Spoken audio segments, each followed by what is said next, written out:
Here we go again. Chelsea's final 2 games of the season have it all resting on them. Chelsea is a worldwide brand which gains new supporters all the time. That's why there's such a demand for a big new stadium. It only gets harder for fans to come and see their team in action at Stamford Bridge. And that problem will only grow worse as the number of Blues worldwide grows. Of course, you want to buy Chelsea FC tickets safely, but even then you're running out of time if you want to see them this season. They have only 2 games left, but they're both crackers. We can't remember the last time the final 2 fixtures of the season had so much riding on them, and we can't wait to see how the team cope with the pressure. Up first is the 38th game of the Premier League season. Manager Enzo Maresca might deny it, and in fact he has done for months, but this one 90-minute match in the distillation of all the preceding 37. Win, and we're into the Champions League next season. All the ups and downs of the last 9 months were worth it. Lose, and it will all feel a complete waste of time. And it will be a terrible look for the coach, given we were a point off the top of the table at the turn of the year. The result in that game inevitably then have a serious impact on the mood for the final match of the season against Real Betis in the Conference League final. We'll be desperate to win either way, of course, but a trophy there will feel rather hollow if we've just blown our Champions League chances a few days before. It will be a tin pot consolation prize that almost rubs in the fact we'll miss out on the top table again next year. It could be very hard to motivate the players for that if they've just lost the biggest game of the year. The fact that a trophy is on the line might not be enough to get them up for it. Beat Forest, however, and the reverse is true. We then surge into that game on a high, with not much to lose. Lifting that trophy then becomes a tasty cherry on top of a successful season, a physical manifestation and celebration of completing our league objectives. Either way, the dynamic between the two is fascinating, and we'd love to be a fly on the wall at Cobham this week. This group have shown plenty of heart at times this season, and that was really on display last Friday in the game against Manchester United. Ruben Amorim's team came to town to make things difficult, and with both Jadon Sancho and Nicholas Jackson unavailable, it was always going to be a slog. But in those moments, 2 players who have been important leaders on and off the field stepped up. Captain Reece James showed his importance by dropping a tasty spin on the edge of the box and standing up a measured ball to Marc Cucurella, who showed his own importance in these clutch moments by scoring yet another match-winning goal. In moments like this, we see the team developing and showing maturity in a way we've been desperate to see more of. On the other hand, there's no denying that a young and inexperienced group have shown their weaknesses at times too. Blowing such a comfortable cushion of points since Christmas is a sure sign of that. There have been far too many games where a minor setback throws everyone off.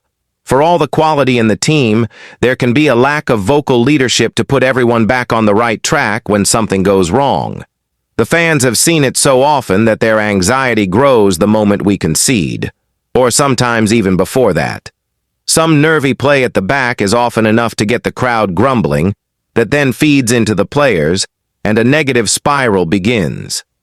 James has improved in showing more outspoken leadership, and others like Enzo Fernandez are showing more and more of what we like. But for fans who grew up with a really solid spine, it's still a step down from the likes of John Terry, Peter Cech, Frank Lampard, and Didier Drogba. All of this is why it's so important that we start well against Forest, and try to keep that momentum going through that game, and then through the final in Poland. We're a fragile bunch, but one with the potential to do really well if we start on the right Incredible foot. drag queen Stamford and Bridget, and our DJ turning the streets into a very this year's event, with an estimated 1 million spectators, was a joyful and vibrant expression of LGBTQIA+ culture in the UK. The route began in Hyde Park, before traveling along Piccadilly and finishing at Trafalgar Square. The parade was the culmination of the club's month-long Pride campaign, which this year spoke of the power of allyship.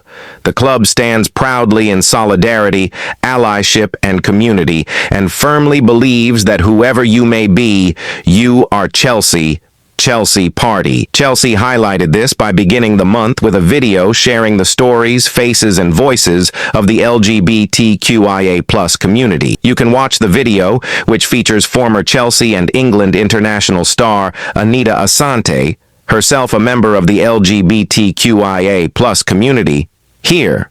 We then launched a Pride lifestyle collection, inspired by London's creative spirit and rich queer history, which was designed in consultation with Chelsea Pride members. The collection's imagery was shot in and around Stamford Bridge by LGBTQIA+ community member and lifelong Chelsea fan, Una Bernard. It features members of Shepherd's Boosters FC, a women's and non-binary grassroots team from West London. The collection is designed and worn to champion community on and off the pitch. Throughout the month, the club also reflected on our commitment to providing a welcoming and inclusive environment for everyone through our equality, diversity, and inclusion initiatives and the proud relationship with Chelsea Pride. Tricia Champaneri, the club's head of equality, diversity, and inclusion, said, "Community is at the heart of everything we do at Chelsea FC and Chelsea Foundation. It is vitally important that football clubs celebrate pride and inclusion in our game. What we've built with Chelsea Pride goes far beyond words. Together over the past 8 years, we've worked on turning the club into an inclusive place where LGBTQIA+ fans feel they belong. When you walk into Stamford Bridge or Kings Meadow, we want every fan to feel accepted, whoever you may be." Alan Shearer has spoken about João Pedro's move to Chelsea and the challenges manager Enzo Maresca may face after a busy start to the summer transfer window. Alan Shearer has surprisingly praised Chelsea for adding to their squad following the signing of João Pedro. The Blues completed a £55 million deal for the Brazilian forward last week. Pedro made his Chelsea debut as a second-half substitute against Palmeiras, with Enzo Maresca's side recording a 2-1 win to advance to the Club World Cup semi-finals. The 23-year-old replaced fellow new arrival Liam Delap up front, displaying that Pedro will likely play an important part for Chelsea in the upcoming season. Shearer commended the signing of Pedro, despite Chelsea often being criticized for having a bloated squad. "I think that's another clever signing from Chelsea," Shearer said of Pedro on the Rest is Football podcast. "I think he's a really good player, João Pedro. I mean, he had 1 or 2 issues at Brighton, but I think that's a clever signing. And with them going to be fighting on so many fronts next season, they can't have enough players. I know they've got a lot anyway. They're going to have to offload some, they're going to have to sell." Gary Lineker highlighted that Chelsea will be without suspended duo Delap and Levi Colwill for Tuesday's semi-final clash against Fluminense. Reece James will also be sidelined for the game through injury. However, Shearer demonstrated that Chelsea having such a deep squad leads to a level of cynicism among neutrals. "They're never going to get any sympathy from anyone about having suspension or injuries, are they?" he joked. Chelsea have been busy in the summer transfer window, snapping up Delap, Dario Esugo, and Mamadou Sarr before recruiting Pedro and Gittins. There was plenty of attention placed on squad size at the start of Maresca's reign last summer, with the boss admitting that he had acted ruthlessly when deciding on which players to work with.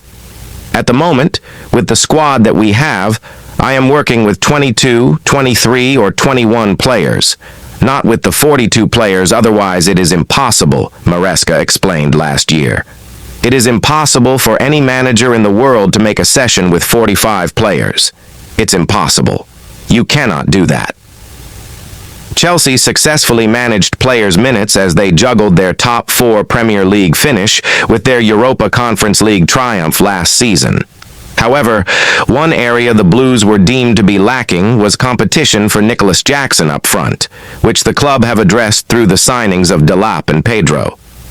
Pedro was quickly introduced to first-team action against Palmeiras, even though the forward had been enjoying time off before completing his transfer. Explaining his decision post-match, Maresca said, "Yes, since he arrived, the reason why we decided for him is because since he arrived, even if he was on holiday, he looks sharp, he looks good." Chelsea's qualification for the Champions League and desire to compete in the Premier League and domestic cups should offer plenty of opportunities for Delap, Jackson, and Pedro to stake their respective claims. Former Watford and Brighton star Pedro has his sights set on bringing more success to Stamford Bridge.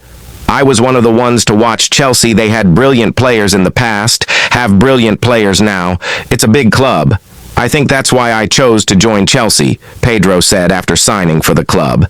I grew up watching the Premier League, and Chelsea were a club that won trophies.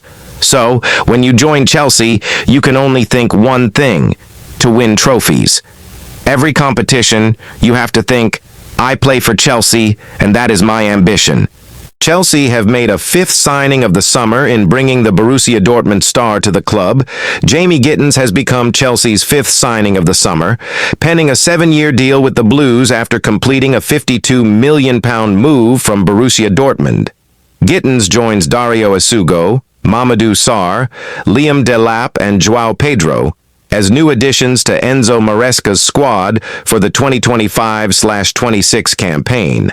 The 20-year-old was one of the Blues' top targets to fill the wide position this summer, and they have got their man. Gittins has joined up with his new teammates in the United States of America and was even spotted on the pitch with the Blues at the end of their Club World Cup quarter-final win over Palmeiras on Friday, Saturday morning UK time. The winger was already out in the States, having been part of the Dortmund squad for the tournament. And unlike João Pedro, Chelsea are not able to call on Gittins during what is left of their Club World Cup campaign. He was named in Dortmund's squad for the tournament, which ruled him out of playing for the Blues despite the second registration window. Gittins scored 12 goals and laid on 5 assists in 49 appearances for the Black and Yellow last season, and will now battle for a spot in Maresca's front line alongside Pedro Neto, Noni Madueke, who has been linked with an exit from Stamford Bridge, fellow new boy João Pedro, and Christopher Nkunku, who has also been linked with an exit from the club. Chelsea announced the deal from their base in America, with Gittins delivering a short message upon signing with the Blues. He said, "It feels great. It's a great feeling to join such a big club as Chelsea. I can't wait to learn from everyone in the team and to push myself to the max here. It's an amazing feeling."